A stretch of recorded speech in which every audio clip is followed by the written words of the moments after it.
The tavern on Kepler's rest station was dark and smoky.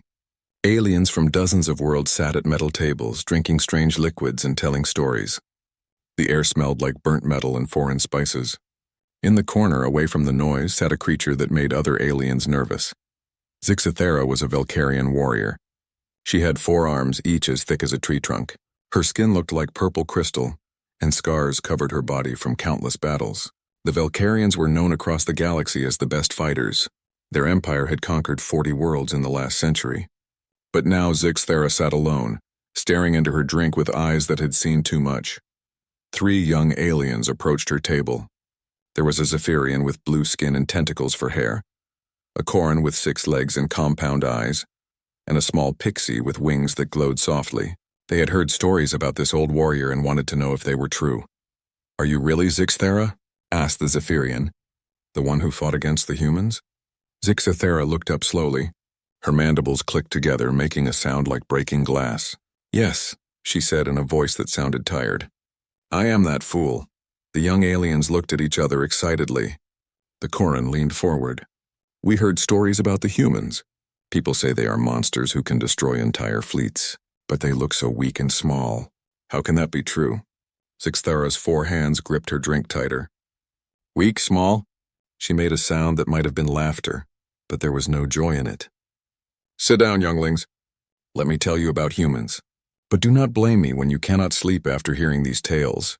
The 3 aliens quickly sat down. Other creatures in the tavern began to listen too.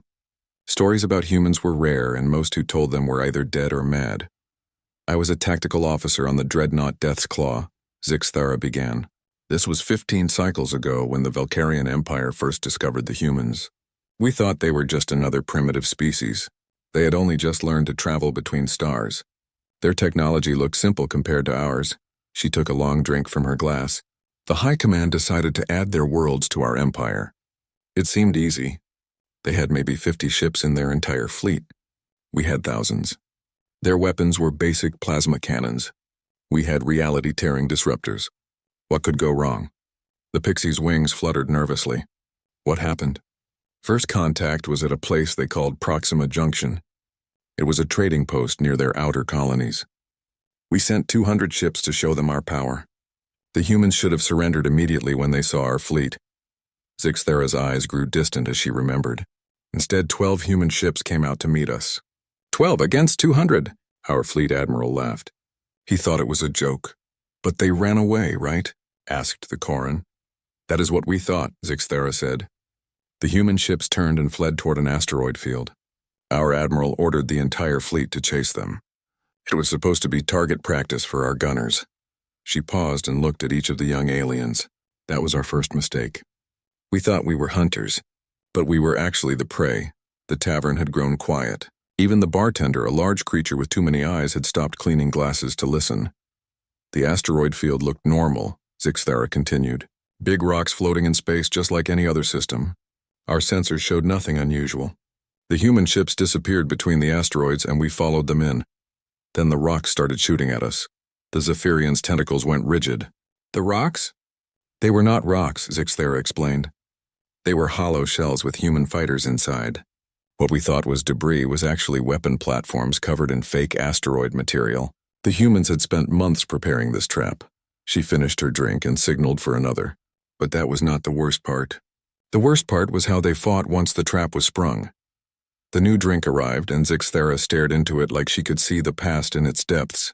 "We Valkyrians fight with honor. We follow the ancient codes of warfare. So do most species. There are rules about how space battles should work. You line up your ships, you fire your weapons. The stronger side wins. Humans do not follow rules." The young aliens leaned closer, fascinated and terrified. "They used their own damaged ships as weapons," Zixithera said. "When a human vessel was too hurt to fight, they would ram it into our larger ships. The crew would stay aboard and guide it in, dying to take out our dreadnoughts." The pixie gasped. "They killed themselves?" "Over and over again," Zixithera confirmed. "They treated their own lives like ammunition. They would sacrifice 5 small ships to destroy one of our big ones, and they thought it was a good trade." She took another drink. "They blew up asteroids to create clouds of debris. Our sensors could not see through the dust. Then they would attack from directions that should have been impossible. Above, below, sometimes even from inside the debris clouds. During the battle, I monitored their communications. Most species shout battle cries or pray to their gods during combat. Humans were different. They talked to each other like they were solving puzzles. Sixthera's mandibles clicked rapidly, showing her distress. They would say things like, "Target the third ship from the left. It has weak shields on the starboard side," or "Ram the engine section of the dreadnought. It will cause a chain reaction." They analyzed us while they fought us. The worst part was their coordination. Every human ship knew exactly what every other human ship was doing. When one of them died, the others immediately changed their tactics to use that death as an advantage. The Quran's compound eyes were wide with fear. "How long did the battle last?" 4 hours, Sixthera said quietly. 4 hours, and they destroyed 60% of our fleet. The human admiral sent a message to our remaining ships. Do you know what it said? The aliens shook their heads. It said, "This was a warning. Leave our space now, or we will show you what humans do to enemies who threaten our families." Sixthera looked around the table at the frightened faces. Our admiral was a proud warrior. He had never retreated from any battle, but when he heard that message, when he saw what 12 human ships had done to 200 of ours, he gave the order to withdraw. We limped back to Velcarian space with our tails between our legs. The High Command was furious. They said we were cowards. They said no primitive species could defeat the mighty Velcarian fleet. She finished her second drink. So they sent more ships, and then more ships after that. Each time the humans were ready. Each time they had learned something new about how we fought. Each time they won. The young aliens sat in stunned silence. Around the tavern, other creatures whispered among themselves, some nodding as if they had heard similar stories. But that was just the beginning, Sixthera said, standing up from the table. If you want to hear about real terror, come back tomorrow. I will tell you about the time a single human made my entire Special Forces unit disappear, one soldier at a time. She walked toward the exit, then turned back. Sleep well tonight, younglings. After tomorrow's story, you might not sleep well again for a very long time. The 3 young aliens watched her leave, no longer excited about hearing war stories. They sat quietly, trying to process what they had learned. In the corner of the tavern, an old trader who had been listening nodded grimly. "Smart youngsters will not come back tomorrow," he muttered into his drink.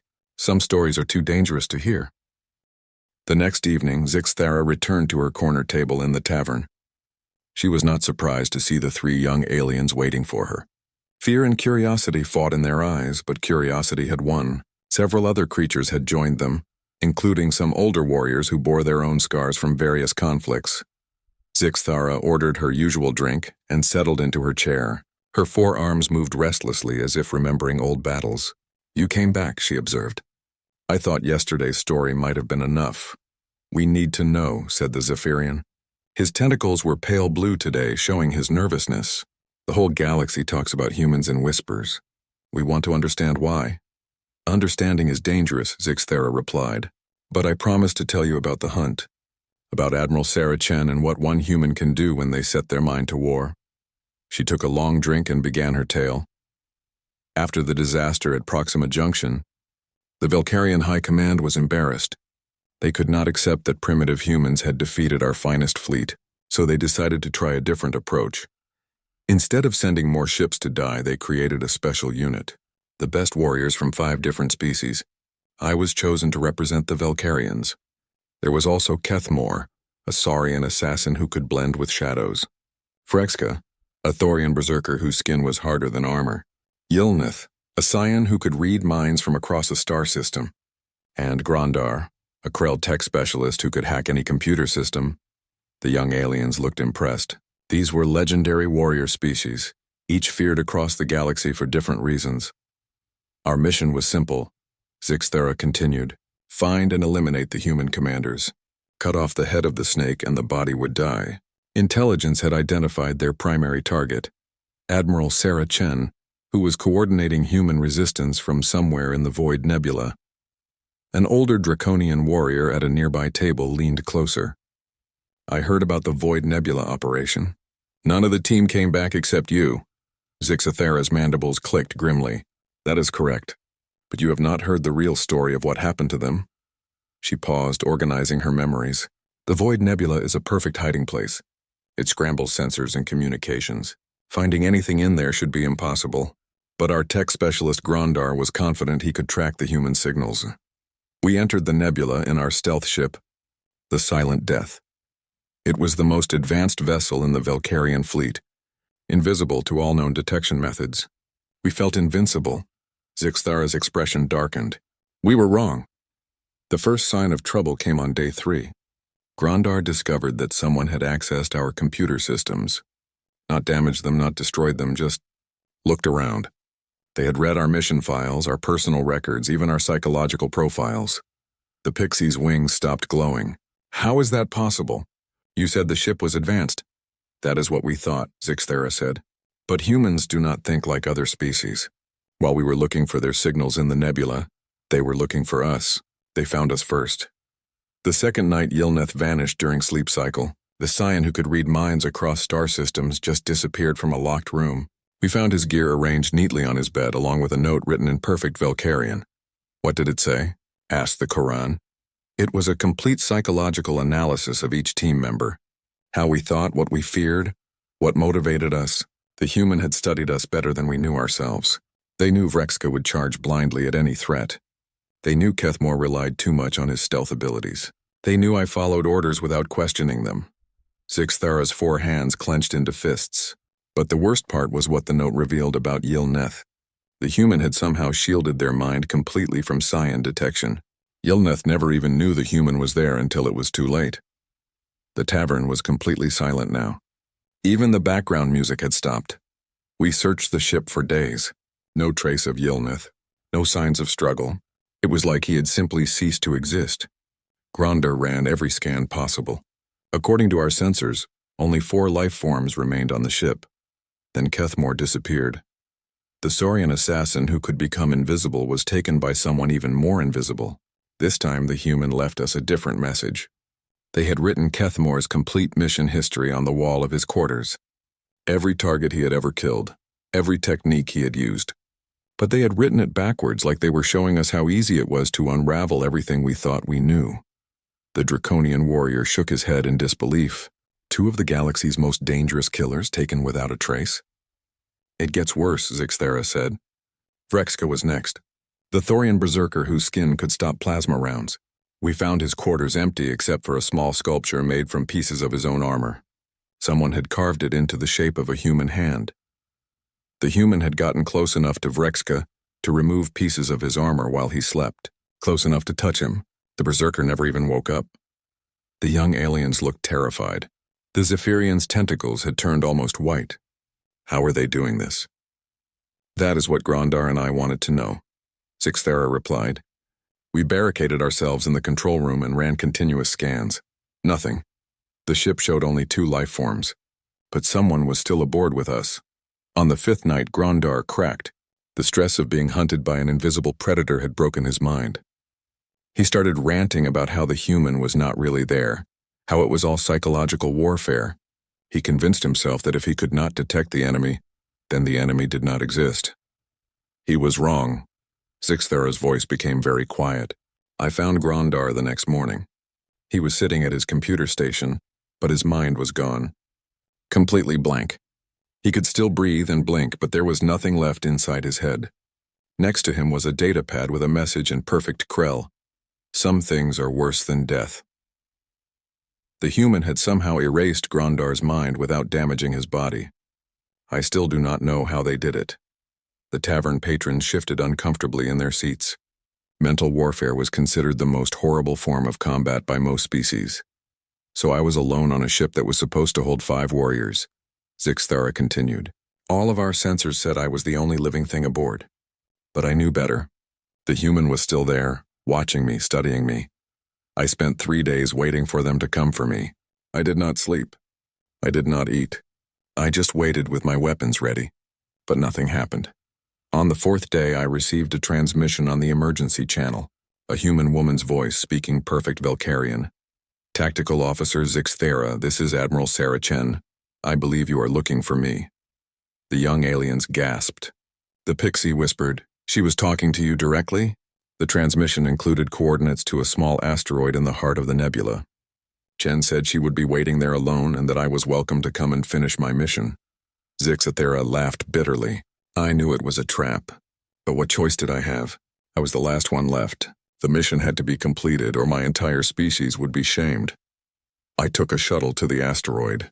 It was small and barren, maybe a kilometer across. My sensors detected one human life sign in a simple shelter near the surface. Admiral Sarah Chen was exactly what I expected. Small, fragile-looking, wearing a basic uniform with no armor. She was sitting at a table drinking something hot from a metal cup. When she saw me, she smiled and gestured to another chair. "Please sit down," she said in Valkyrian. "We have much to discuss." The Koran's eyes were wide. "Did you attack her?" "I tried," Zixathera admitted. "I raised my plasma rifle and aimed it at her head. But then she started talking. She told me the exact layout of my home city on Valkyrian Prime.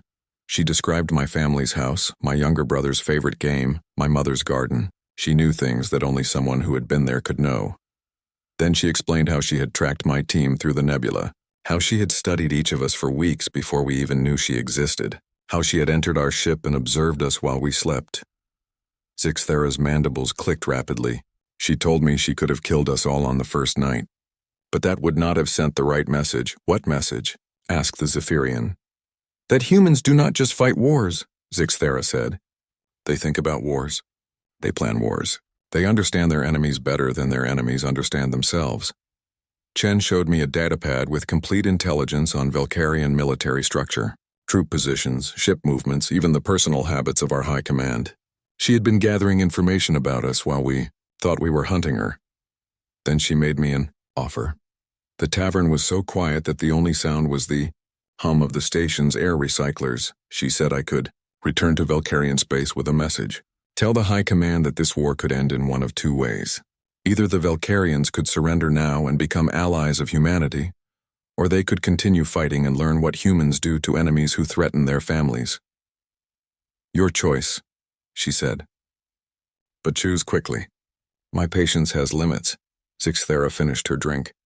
I asked her what had happened to my team members. She said they were alive and safe, held in a medical facility where their minds could be healed. The third night brought a larger crowd to the tavern. Word had spread throughout Kepler's Rest about the old Valkyrian warrior and her stories.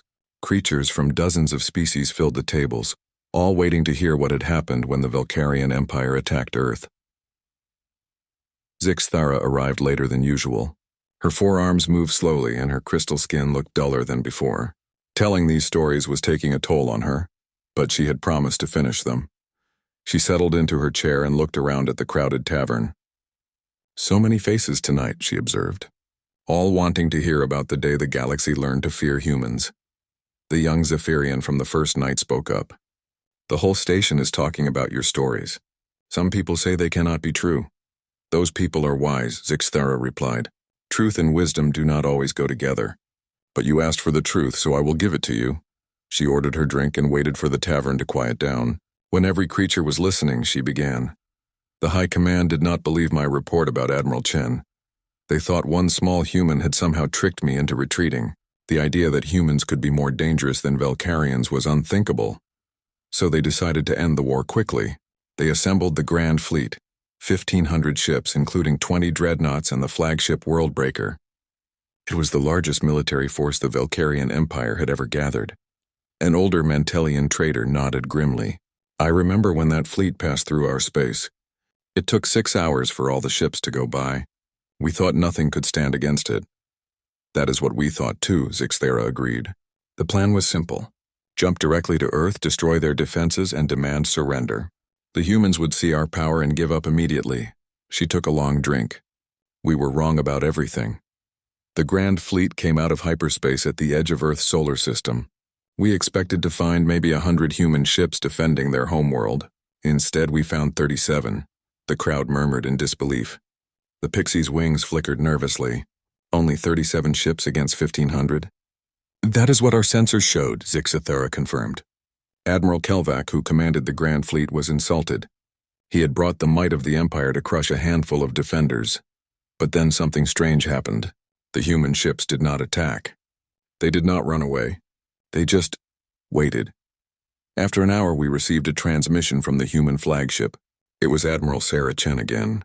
She requested permission to speak with Admiral Kelvak directly. Sixthera's mandibles clicked slowly as she remembered. Kelvak was curious. He wanted to hear what excuse the humans would give before he destroyed them. So he opened communications. Chen appeared on our main screen. She looked calm, almost relaxed. She spoke in perfect Velkarian. Admiral Kelvak, I am Admiral Sarah Chen of the Human Defense Force. I believe you have come to invade our home. Kelvak laughed at her. Invade? Little human, I have come to accept your surrender. You have 37 ships. I have 1,500. Surrender now, and I will allow your species to live as servants of the Empire. The tavern was completely silent. Even the bartender had stopped moving. Chen smiled. Sixthera continued. Then she said something that still haunts my dreams. Admiral, you misunderstand the situation. You have not come here to invade Earth. You have come here to learn why humans do not lose wars. She told Kelvak that she was going to give him a demonstration. The Velkarian fleet had 72 hours to leave the solar system. During that time, she would show him exactly how humans would destroy his fleet if he chose to attack. Kelvak was furious. He cut the transmission and ordered all ships to attack formation. But Chen sent another message before he could give the order to fire. Admiral, she said, I forgot to mention something. Your flagship's main weapon systems are now offline. Check your status boards. Sixthera paused to let that sink in. The weapons officers confirmed it. The Worldbreaker's primary guns were completely dead. No one knew how or when it had happened. The young Corin's compound eyes were wide with fear. The humans had already boarded your ship? That is what we thought, Sixthera replied. But Chen's next transmission proved us wrong again. We did not board your ship, Admiral. We simply asked your weapons to stop working. They agreed. She explained that humans had spent months studying Velkarian technology. They had learned to speak to our computers in their own language. The Worldbreaker's weapons had not been sabotaged. They had been convinced to shut themselves down. An old crystalline engineer in the back of the tavern shook his head. Impossible. Velkarian military computers have safeguards against that kind of intrusion. That is what our engineers said too, Sixthera agreed. But Chen proved them wrong. Over the next hour, different systems throughout the fleet began shutting down. Not all at once, not randomly. One ship at a time, in a pattern that spelled out words in human writing when viewed from above. The humans were using our own fleet to write messages in space. The crowd gasped. Using an enemy's weapons to mock them was considered the ultimate insult in galactic warfare. Kelvak ordered the fleet to attack immediately, Sixthera continued. But when the weapons officers tried to fire, they discovered that every ship in the fleet was having technical difficulties. Some ships could not aim their guns. Others could not charge their weapons. A few could not even identify targets on their sensors. The humans had turned the Grand Fleet into a collection of expensive metal sculptures. But that was just day one, she added darkly. Chen had promised a 3-day demonstration. She was just getting started. Sixthera ordered another drink before continuing. On day 2, the humans showed us what they could do to our defensive systems. Every ship in the fleet suddenly detected massive incoming missile attacks. Battle alarms screamed. Point defense systems activated automatically. But there were no missiles. The humans had fed false information into our sensor networks. Our own defensive weapons began shooting at empty space, wasting ammunition and revealing all of our countermeasure frequencies. Then the real demonstration began. The humans started turning our defensive systems against each other. Point defense guns on one ship would identify guns on other ships as enemy missiles. Shields would activate and deactivate randomly, draining power reserves. By the end of day 2, half the fleet was effectively defenseless, and they had done it to themselves. The young Zephyrian was shaking. How are the humans doing this? Chen explained it in her daily transmission, Sixthera said. She told Kelvak that humans had been preparing for this war since first contact. While the Velkarians were planning battles, humans were planning the entire conflict. They had studied every piece of Velkarian technology they could find. They had analyzed our tactics, our psychology, our command structure. They knew how we would attack before we knew ourselves. But the most terrifying part was what Chen said next. Admiral, everything I have shown you so far has been accomplished without a single human leaving Earth's orbit. We have disabled your entire fleet using only radio signals. The tavern erupted in nervous conversation. The idea of defeating a massive fleet without firing a shot was beyond most species' understanding of warfare. Day 3 was the worst. Zixthera continued when the noise died down. Chen decided to show us what humans could do if they really wanted to hurt us. She began by taking control of our navigation systems. Ships throughout the fleet started moving without their crew's permission. Slowly, carefully, the humans arranged our 1,500 ships into a perfect spiral pattern around Earth. "Beautiful, is it not?" Chen said during her daily transmission. "From Earth, your fleet looks like a work of art. We have turned your invasion force into a sculpture that celebrates human creativity." Kelvak was beyond rage. He ordered boarding parties to take manual control of the ship systems. But when the engineers opened the access panels, they found that someone had left gifts. "Gifts?" asked the pixie. "Personal items from each crew member's home on Valkyrian Prime," Zixthera explained. Photos of families, childhood toys, letters from loved ones. Things that could only have been obtained by visiting their homes personally. The message was clear. Humans knew where every single fleet member lived. They could reach anyone, anywhere, anytime they chose. But Chen was not finished. On the third day, she activated the ultimate demonstration. Every ship in the fleet received a detailed battle plan showing exactly how the humans would destroy them, if fighting actually began. Zixthera's voice became very quiet. The plans were perfect. They showed which ships would be targeted first, which weapons would be used, how long each engagement would last. The humans had calculated the destruction of our entire fleet down to the minute. Each ship received its own personalized destruction schedule. The crew of the Worldbreaker learned they would be the last to die, so they could watch their entire fleet burn before them. At the end of day 3, Chen sent her final message. She told Kelvak that the demonstration was over. The Valkyrian fleet could choose to attack and follow the destruction schedule exactly, or they could leave Earth's solar system and never return. "The choice is yours, Admiral," she said, "but choose quickly. Some of my colleagues think I am being too gentle with you." On the 4th night, the tavern was packed beyond capacity. Beings stood along the walls and crowded around tables, all straining to hear the old warrior's final tale. Word had spread beyond Kepler's Rest to other stations and ships. Some creatures had traveled for days just to be present for this last story. Zixthera entered to find her usual table surrounded by a sea of faces. She looked older tonight, as if telling these stories had aged her.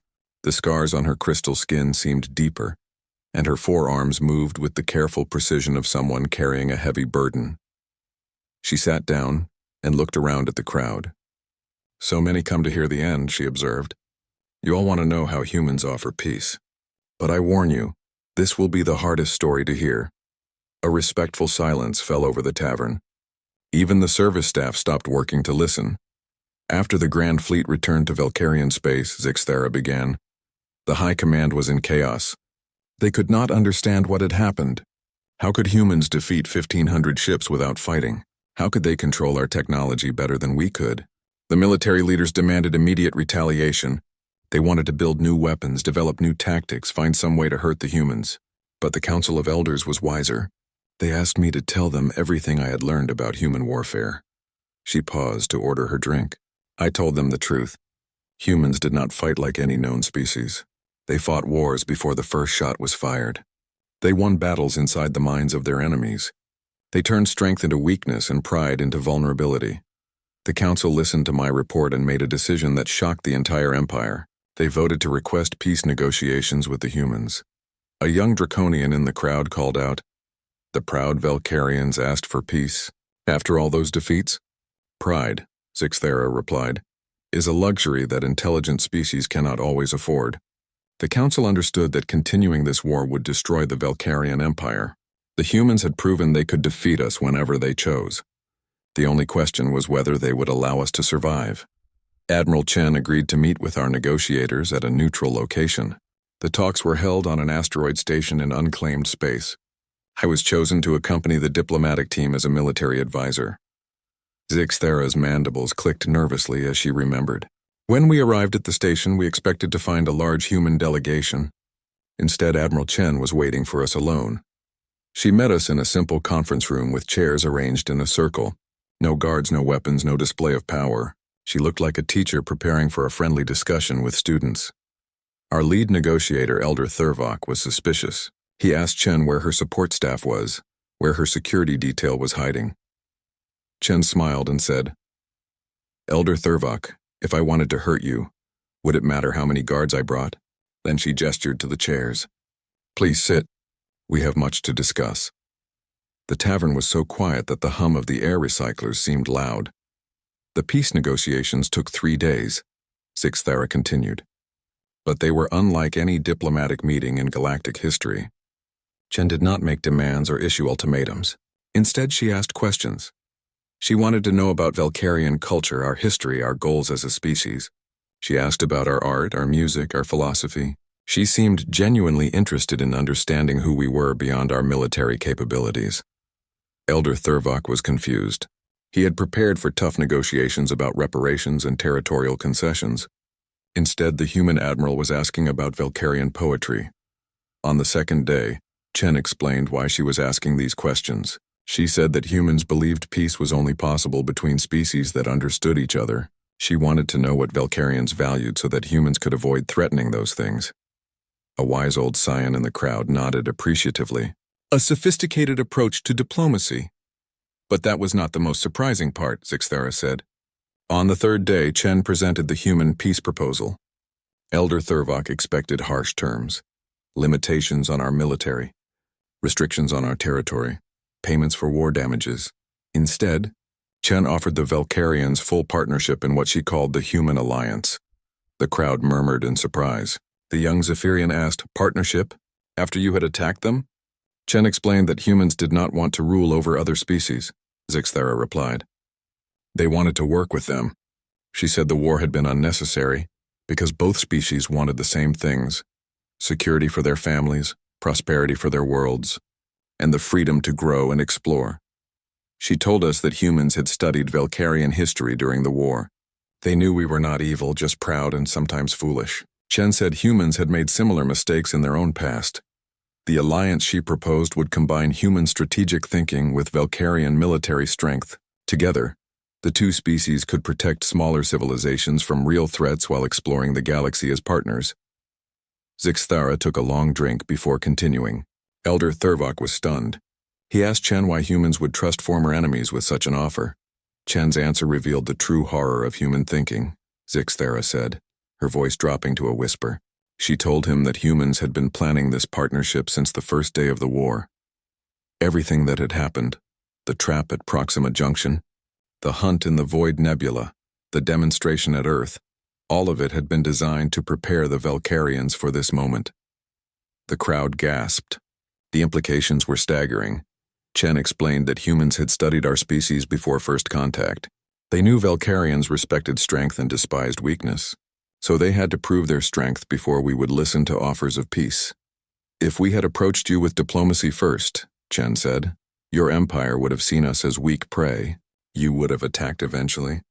So we let you attack on our terms, when we were ready. She told Elder Thurvok that every battle, every defeat, every humiliation had been calculated to bring the Valkyrians to exactly this point. Ready to listen, ready to learn, ready to change. The young pixie's wings had stopped glowing entirely. They planned the entire war just to make peace? That is what Chen told us, Zixthara confirmed. But the most terrifying part was still to come. Elder Thurvok asked how humans could be certain the partnership would work. Chen activated a holographic display that showed detailed plans for the next 50 years of human-Valkyrian cooperation, joint military exercises, shared technological development, cultural exchange programs, even intermarriage between the species. She had not just planned the war and the peace negotiations. She had planned the entire future relationship between our peoples. Zixthara's 4 hands trembled slightly. Elder Thurvok asked the question that all of us were thinking. How long have you been planning this? Chen smiled and said, Since before we met you. Humans always plan for the long term, Elder Thurvok. We think in centuries, not years. Then she showed us something that broke our understanding of reality. The holographic display changed to show a map of this entire sector of the galaxy. It highlighted dozens of species that humans had already contacted or were planning to contact. Each species had its own detailed file, their psychology, their culture, their likely response to human contact. And for each species there was a plan for how to approach them, how to handle conflicts, and how to build lasting partnerships. The ancient Vorthan philosopher in the corner spoke up. They had planned for contact with the entire galaxy? That is what the map showed, Zixathera replied. Chen explained that humans had been preparing for galactic civilization since they first achieved interstellar travel. They had spent decades studying radio signals from other worlds, learning languages, understanding cultures. By the time they made first contact with any species, they already knew how that species would react and how to respond appropriately. Elder Thurvok asked if humans had contingency plans for species that could not be reasoned with. Chen's expression became very serious. She said yes, they had plans for that too, but she hoped never to use them. We prefer cooperation to conquest, she said. But we will protect ourselves and our friends from any threat, no matter how powerful. Zixathara finished her drink and stood up. The Velkarian Empire accepted the Human Alliance proposal. Within 1 year, we went from bitter enemies to close partners. The transformation was so smooth that most citizens barely noticed it happening. Today, Velkarian and human ships patrol the galaxy together. Our species share technology, culture, and friendship. The war is remembered as a necessary step toward a greater partnership. She began walking toward the exit, then stopped and turned back to face the crowd. You asked me to tell you why the galaxy fears humans. Now you know. It is not because they are cruel or violent. It is because they think further ahead than any other species. They plan for outcomes that others cannot even imagine. When humans look at you, they do not just see who you are today. They see who you could become, what role you might play in their vision of the future, and they have plans for every possibility. The most terrifying thing about humans is not their capacity for war. It is their capacity for peace.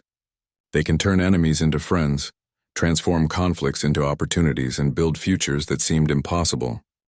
On the fifth and final night, the tavern could not hold everyone who wanted to attend. Crowds spilled out into the corridors of Kepler's Rest, and the station's communication systems carried audio feeds to ships docked at the port. Representatives from dozens of governments had arrived, wanting to hear these stories directly from the source.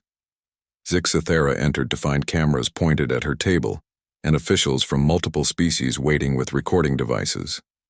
She paused at the entrance, looking overwhelmed by the attention. I did not expect this, she said to the tavern keeper. A massive Glorthian with too many tentacles. Your stories have reached beyond this station, the keeper replied. The whole galaxy wants to hear them now. But if you do not wish to continue... Zixathera considered for a moment, then walked slowly to her table. I promise to tell the complete truth, she said, loud enough for everyone to hear. I will finish what I started.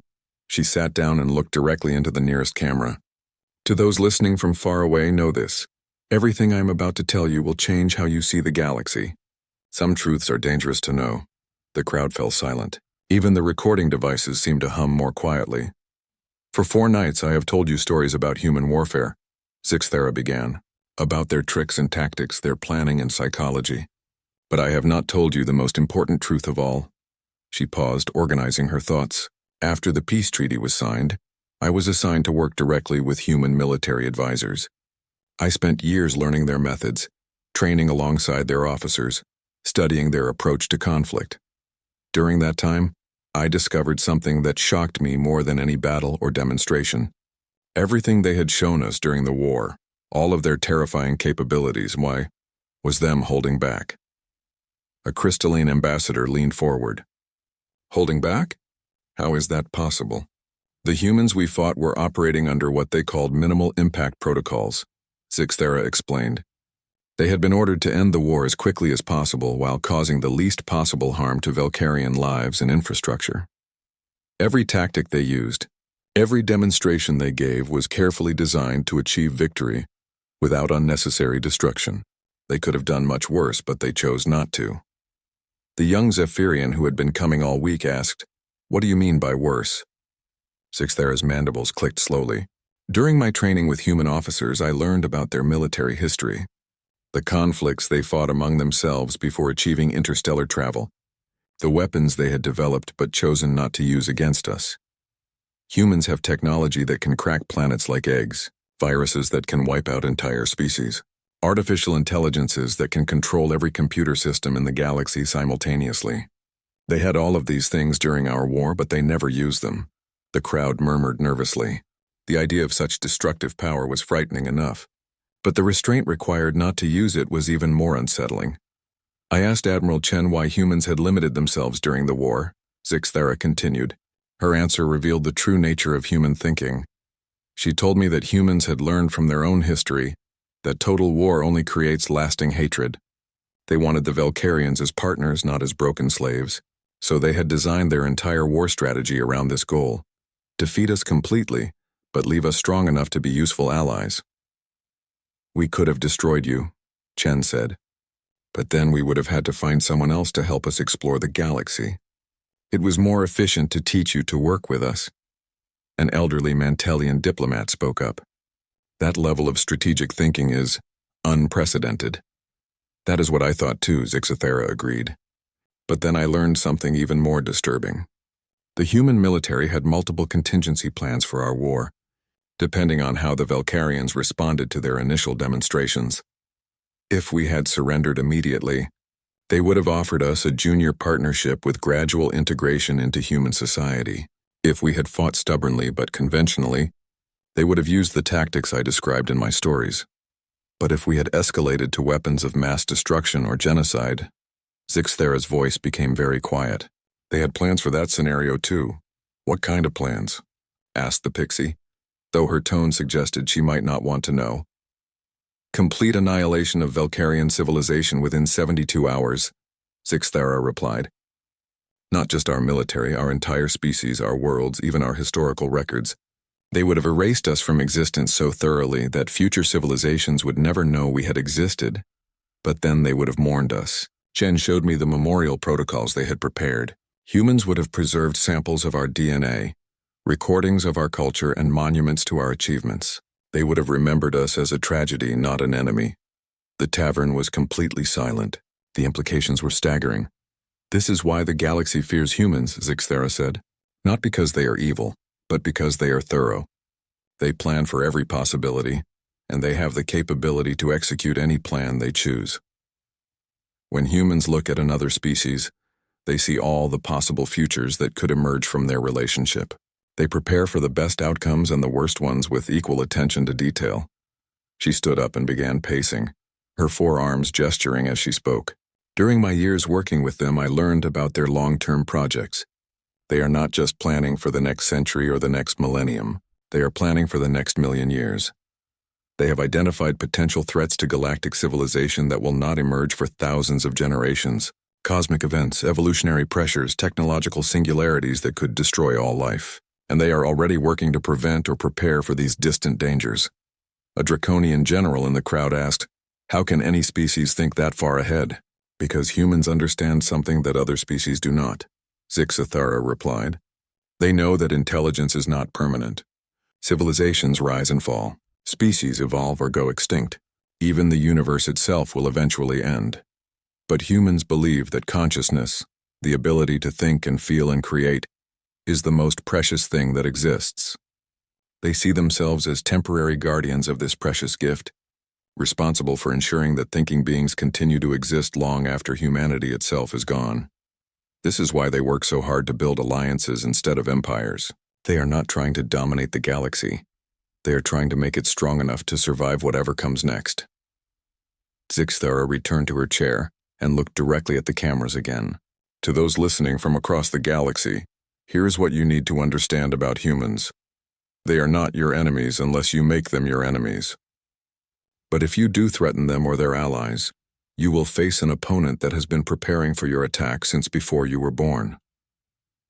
They know your strengths and weaknesses better than you do.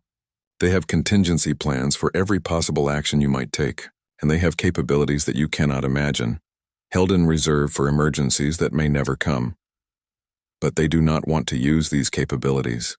They would rather work with you, learn from you, help you become stronger and wiser. They see every species as a potential partner in their great project of preserving consciousness in the universe."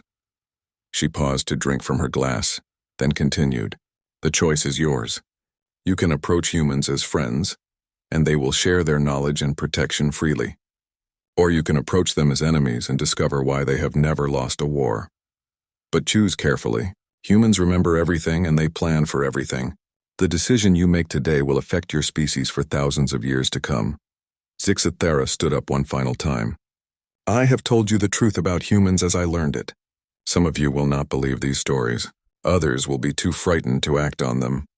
But wise leaders will understand what I have shared and make the right choices for their people. The galaxy is changing. Humans are no longer hiding in the background, planning and preparing in secret. They are ready to reveal themselves fully and invite all peaceful species to join their great project. The question is not whether humans will shape the future of the galaxy. They are already doing that. The question is whether your species will have a voice in that future, or whether you will be left behind. She began walking toward the exit, then stopped and turned back one last time. To the young ones who have listened to all my stories, remember what you have learned here. Teach it to your children and your children's children. The galaxy needs species that understand how humans think, because someday, far in the future, when humanity itself is gone, it will be up to the rest of us to continue their great work. We must be ready for that responsibility. As Zixathera left the tavern for the last time, the crowd remained silent for several minutes.